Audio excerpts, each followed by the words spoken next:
time for Nerdgasm. Hey, what's up, Nerdgasm fans? Jerry here, aka Barnacles. Now, I remember when I was a kid and I was playing my NES, all I could think of is why can't they make a portable version of this? Well, they eventually did. It was called the Game Boy, and it was pretty lacking compared to the consoles. What I wanted was to be able to play my Super Mario Brothers and my Zelda on the go, like the real versions. Well, it might be 25 years too late, but I finally have it. Here we have the RetroDuo Portable via 2.0 by RetroBit, and this is gonna allow me to play my actual cartridges on the go. Now, a lot of you guys might be thinking, well, they've got emulators and they've got some handhelds to use the emulators and load the ROMs and do all that stuff. That's great. I know there's a lot of that stuff out there, but for me, there's something nostalgic about putting the cartridge in it. I don't know what it is. Honestly, couldn't tell you, but because I like collecting the games, I like sticking them in there. I like that satisfaction of looking down and seeing the cartridge inserted into the device. I don't know, almost sounds kind of dirty. But now I've got the means to an end. Let's go ahead and unbox this thing.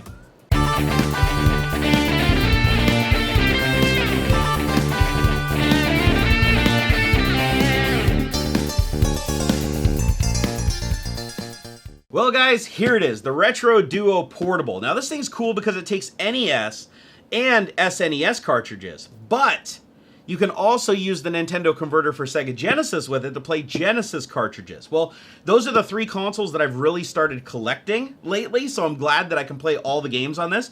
But the main reason why I picked this up is I got to play around with it just for a couple of minutes while I was at Retro Gaming Expo, and it fits really, really nice in the hands. The controller feels great, and the screen is actually really decent.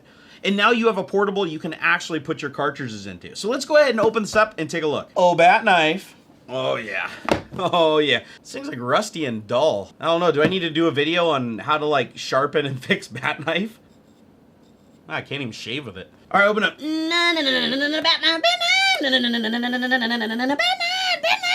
Now, some people in the comments have complained that they have gotten bored with that song. Well, I have not.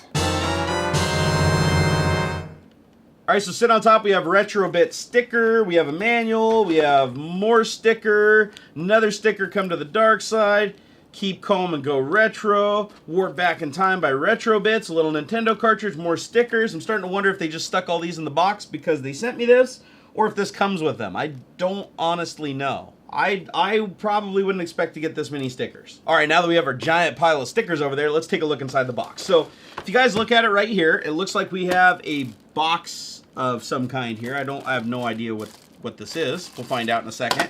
You have the portable unit right here, and it's decently heavy. Okay, it looks like we have some kind of a stand.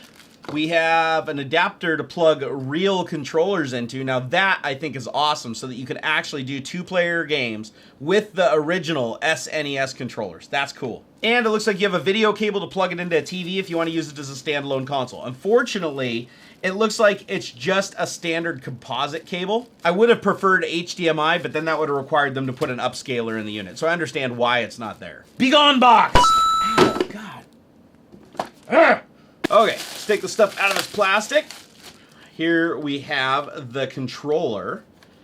And it actually, the one thing you guys will really like about this is it feels really good in your hands. Like, I could actually sit here and game on this thing legitimately for hours. It is a very comfortable unit to hold. Unit.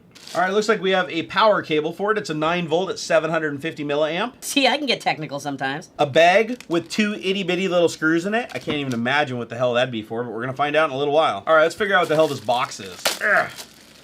This is the play your NES games on your RDP. Oh, okay, wait, what? Oh, okay, so the slot inside of it is for Super NES.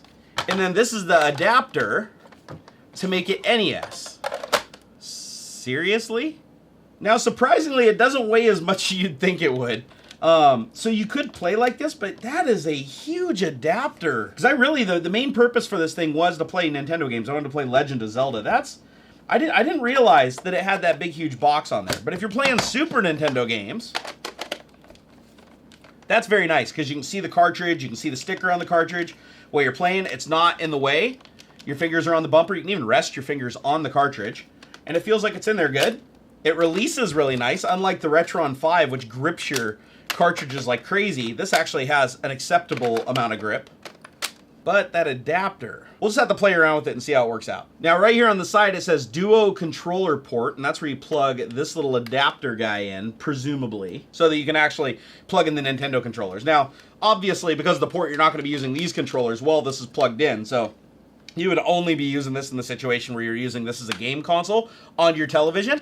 And it also has an AV out port on top of it so you can wear headphones, which is a big, huge win for portable gaming. Because most of the time when you're playing this, it's either you're a passenger on a car ride and people are listening to music, you're on a bus or public transportation, or you're laying in bed and you don't want to wake your wife up. Trust me on that one. Okay, that little piece of plastic I told you about is a stand. It actually just pushes into those back two holes, and you can rest it like this. So you could actually connect controllers to it, and on the car ride or something like that, prop it up on something and actually play a game. Or prop it up on a desk and play a game. So that's pretty cool. I'm actually glad that they included that. All right, so I got the battery compartment open. You can see it actually already has a rechargeable battery in it. Now, it's kind of a weird looking battery. I couldn't tell you what kind of battery it is.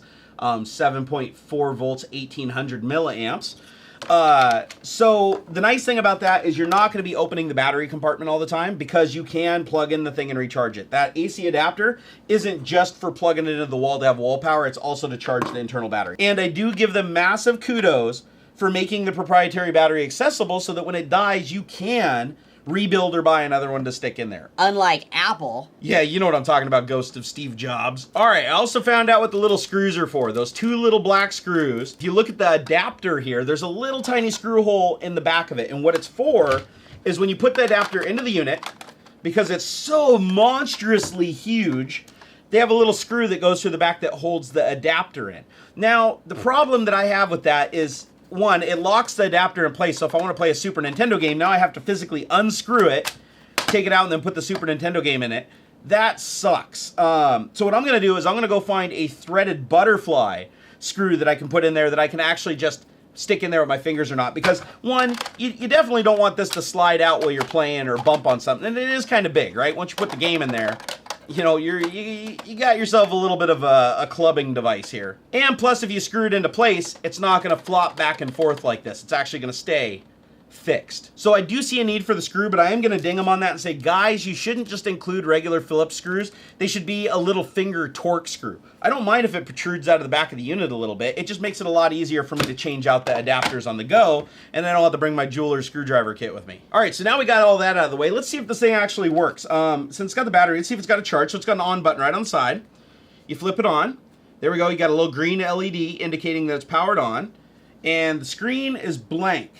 But I'm thinking that's probably because I don't have a cartridge in it. So let's go ahead and turn it off. Put the cartridge in the top. Now I will say the cartridge goes in there really nice and it's got the perfect amount of grip. So big kudos on them for actually having to grip the cartridge properly. All right, let's go ahead and flip it on. The second I turned it on, it was already loading. On the Retron 5, you can clearly see it downloads the ROM from the cartridge, and to dump the cartridge takes several seconds, 5 or 10 seconds. I believe that even though this must be using hardware emulation because it's literally running the ROM off the cartridge. So for that, I give them really big kudos. I also see that there's a little contrast button on the bottom. You click it, it adjusts the backlight, so you can play it with the backlight completely off, which honestly, I don't know why you would. You can't see the picture at all. Okay, or you can play it completely bright. All right, well, let's try this. Let's go ahead and hit start. The Super Mario All-Stars. You can select which game you want to play. Let's go at Super Mario World. Now, there is a volume control at the bottom. The one thing that I notice is max volume on this thing. It's even quieter than my cell phone. So it doesn't have a lot of volume. You're definitely going to want to use earbuds with this thing. The sound quality's good. It's just really quiet. Now, the controls are very, very smooth. There's no noticeable lag. I do like that. It literally doesn't feel like emulation at all, which I think is fantastic. Now the screen is pretty bright. I'll give the screen pretty good marks for brightness. It's not the brightest screen I've ever seen by a long shot, but the color is great on it. They definitely sourced a good screen for this thing. Oh man, fireballs. Man, it's hard to commentate and play at the same time. We have to insert Cartridgesaurus Rex here, otherwise known as the Retro port, which this actually does come with the unit. You guys saw it in the unboxing, so you can play Nintendo games right out of the box. There we go, Legend of Zelda and the Retro port. I'm not going to put the screw in right now, just since we're just testing. So I'm going to go ahead and turn it on. instantly, Legend of Zelda. That is great. I really like that. You guys can hear the music. I mean, it's really quiet. The room is quiet right now, and I'm actually struggling to hear it. Yeah, that's all the volume it has, guys. Now, the screen for off-axis viewing is pretty bad from the bottom down, so you do have to have it pointing pretty straight at your face. But I would expect that on mobile electronics. Not a lot of them use IPS panels.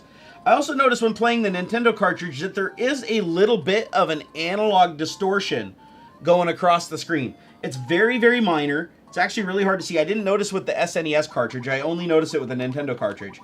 But it probably has something to do with the analog digital conversion as it's displaying on the screen. For all I know, it's actually displaying analog on the screen. It's kind of hard to tell when the screen's that small, but I definitely do see a little bit of noise. The color is great, though. I'll give them that. They definitely nailed the color. This game was meant to be played with a 4-way D-pad, so I really like that. Come here, little stinker. Ah, got him. I got my rupee. Yeah, I'm really disappointed in how low the volume is. Here, let me get some earbuds and try it. All right, so I got some of my Apple earbuds here. They're pretty low power requirements. Go ahead and plug that in. There's a loud buzzing sound. Now, that's with the volume all the way down. All right, I got my AKGs on. These are really nice headphones. Okay, so now the buzzing sound is a lot less. I think it might actually have something to do with this being a 3-pole connector. So definitely don't use this with a 3-pole connector. See, I learned a couple things while I'm doing these, and hopefully I save you guys the trouble. So if you have earbuds that also have the integrated mic, it looks like they pick up a lot of noise. These, the audio sounds almost perfectly clean. I can still hear a very, very faint hum, but you have to really, really try to hear it, and the audio level's still nice and good. Man, I was getting really worried there for a second, guys. Okay, just to make perfectly sure, I'm gonna try the Nintendo game again.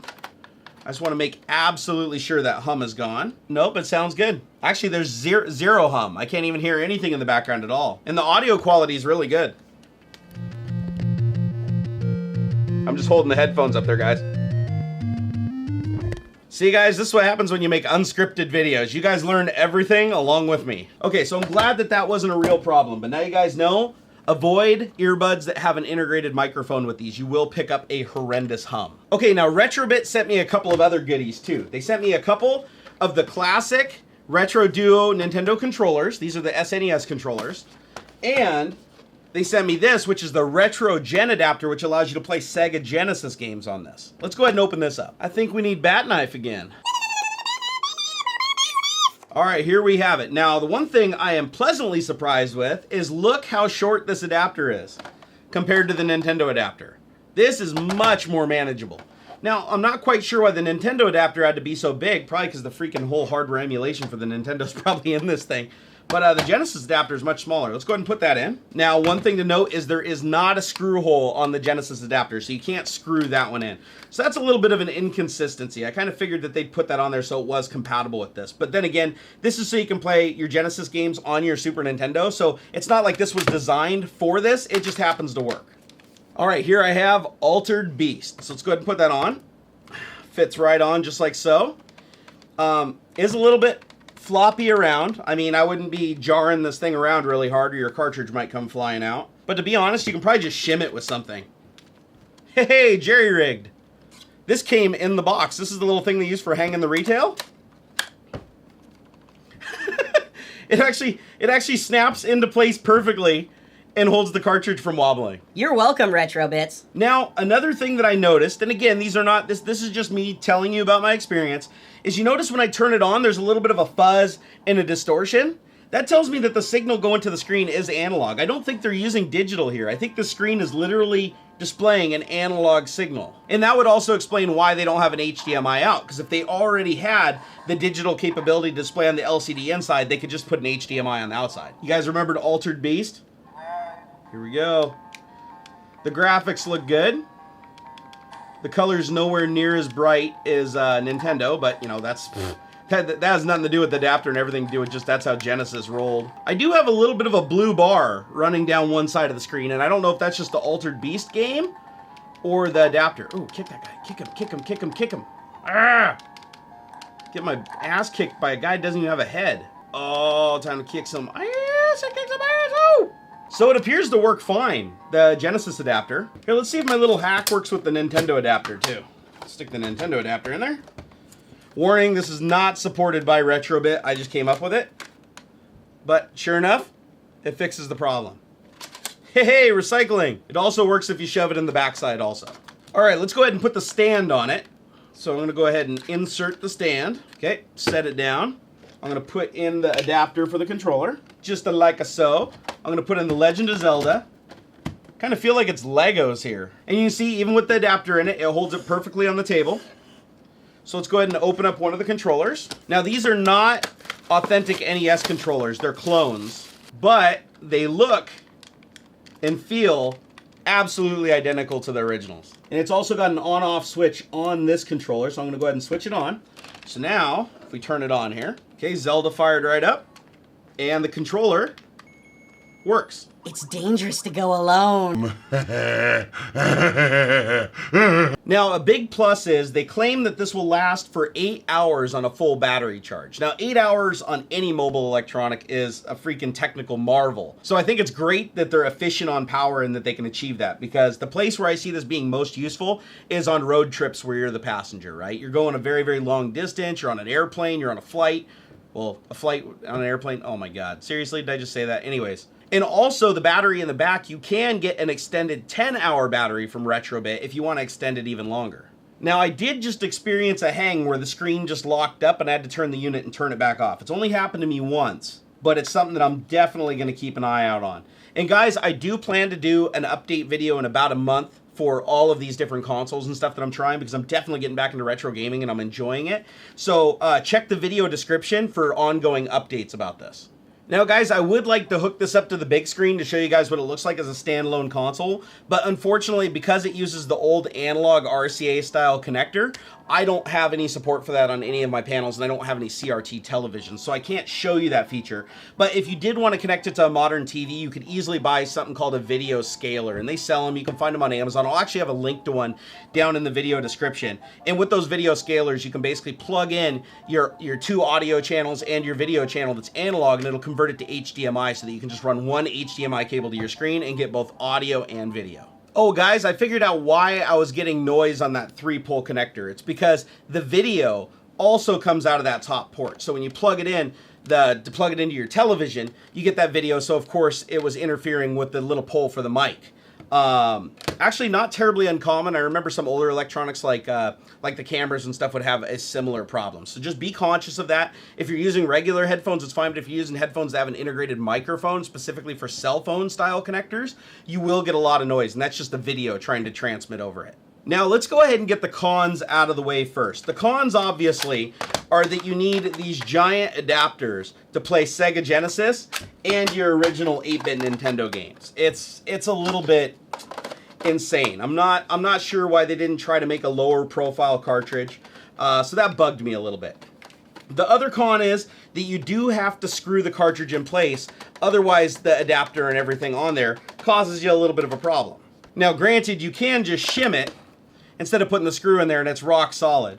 So that works really well, but it just kind of seems like that was a last minute design afterthought. Now another con is the volume on this is very low. Even at max volume and 100%, you guys could probably barely hear it. And unless you're in a dead silent room and you have really sensitive hearing, it's not going to be enough volume for you. Now the plus side, of course, is when I plugged headphones in, even my AKG 612 Pros, the volume, there was plenty of volume there and it sounded fantastic.